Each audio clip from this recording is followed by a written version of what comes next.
If you want to find true love, you must first find it within yourself.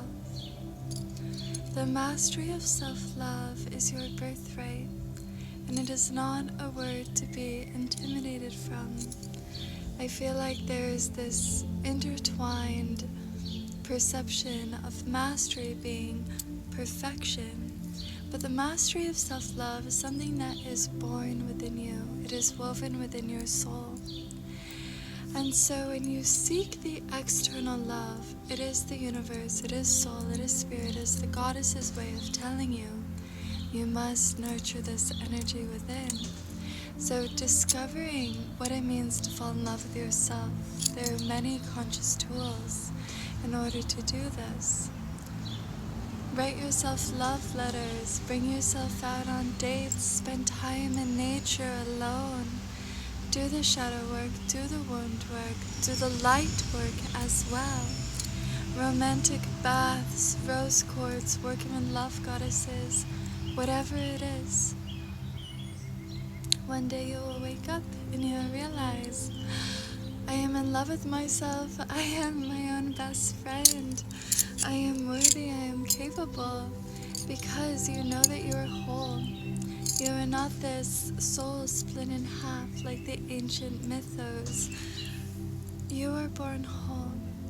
And the return of bringing this energy, whether it's the twin flame within the self, merging this duality into oneness, you will see that you have always been whole. And once this is found, or perhaps you are almost there, that is when you will meet your soulmate, your true love. And there might be soulmates along the way who are teachers and guides, mirrors, but that one person, that is your person, the one that you will know when you know them, that is the person you must meet when you are whole. So if you seek romance, romanticize your life, romanticize yourself, fall in love with yourself because it is your birthright.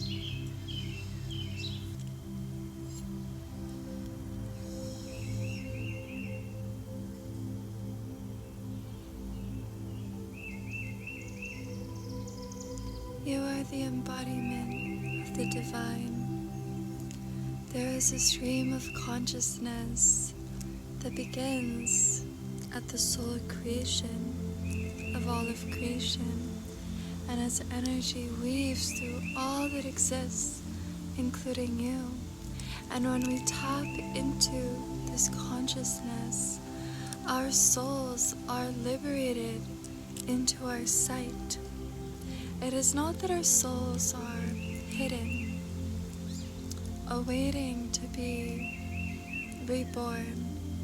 It has already existed. It is already born throughout eternity. And when we as humans remember our divinity, our supernatural existence, we remember that we are souls having this human experience. And I first remembered this such a long time ago as a child. And I disconnected from it through teenage years in order to protect myself. And then about 15 years ago, when I was 19 or 18,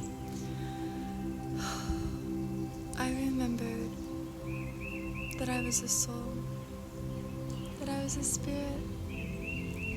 And so I feel it's my birthright to remind you of your divinity, of your consciousness, of your connection with nature, because nature was never supposed to be something that we visit. It is always meant to be engulfed around us, circled around us.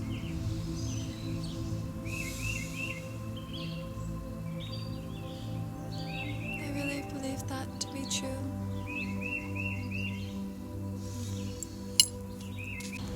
My ancestors were astrologers, ancient astrologers, priestesses, healers, wise women. And my ancestors were also incredibly dark beings, dark humans, who did very inexcusable things. So when I say to do ancestral work, you must first create an energetic shield and only call in the ancestors that are woven with light. And this is not in the sense of spiritual bypassing, oh, everything is love and light. No, this is protecting your energy. Because there are ancestors out there who hate women, who hurt children, who did horrific things. I don't care who you are, where you are from. We all have ancestors that are rooted in light and shadow, darkness and elevation. So when doing ancestral work, you must first create a shield, because perhaps the evil eye is not from some stranger on the internet, but is the ancestor that you're unknowingly calling forth to work with you in business. They might not want to see a woman succeed. They might not want to see a mother thrive, a mother who loves her children. So in doing ancestral work, I like to create an energetic shield, or perhaps a circle of salt around me. And I call in my ancestors who are woven with light, who are here to assist me in becoming the best version of myself. And I really think you should too, because the ancestors who are woven with light, they are some of our greatest allies within the spiritual realms.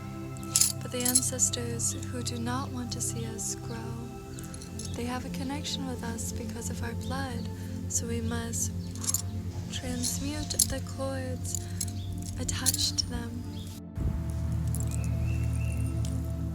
I am a numerologist, and the deepest spiritual insight, esoteric knowledge that I have gained within the 15 years of working with numbers is through my ancestors along the Mediterranean and within their ancient cults. And something I find very fascinating is when you look at this fabric of reality that we exist upon, that you and I coexist upon, Pythagoras spoke about how this fabric of reality is created through numbers, and that each individual has an entire chart of numerology, but there are 5 aspects within the numerology embedded into the self that are the keys to unlocking and liberating,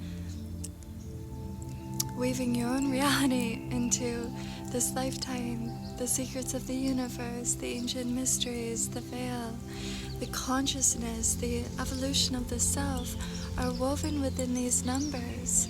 And it is all based around your birth name and your birth date.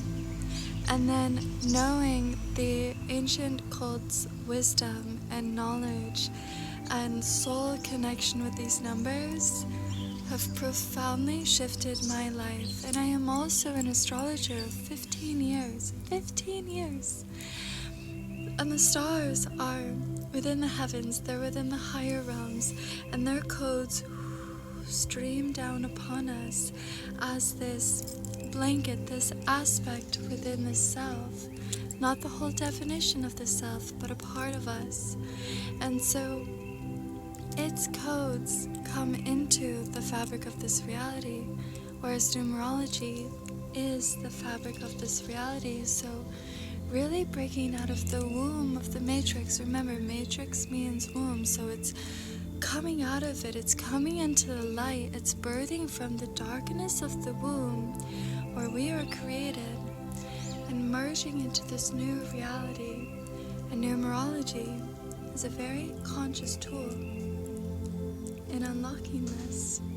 And I utilize this knowledge, this wisdom from my ancient Mediterranean ancestors, because like 70% of my DNA bloodlines are from the Mediterranean. And so it is my birthright, it is my soul callings to work with the numbers, and the stars and everything in between.